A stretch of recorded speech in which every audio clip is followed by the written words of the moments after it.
I've been attached with the feeling of them waking up with you by my side.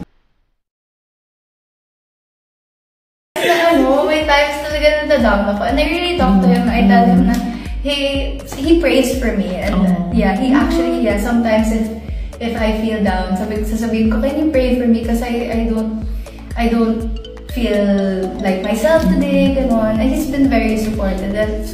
And yes, he's also one of the inspirations why I do what I love doing po. Sinabi nga rito ng ating Bel Mariano, may times na nadadown ako and I really talk to him. He prays for me. Sometimes if I feel down, sasabihin ko, can you pray for me kasi I don't feel like myself today.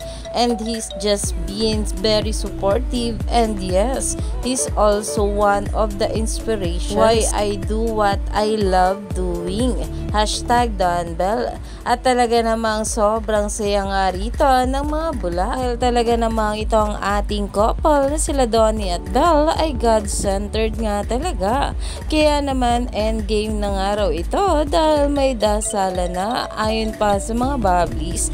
Sobrang saya nga talaga ng mga bula na sabihin nga ng ating Bel na inspirasyon nga niya itong ating Donnie Pangilinan at no irrelevant voice or uncertainties from the outside could ever ruin and shake the foundation of a relationship built on faith and rooted in God like theirs who said they don't deserve each other.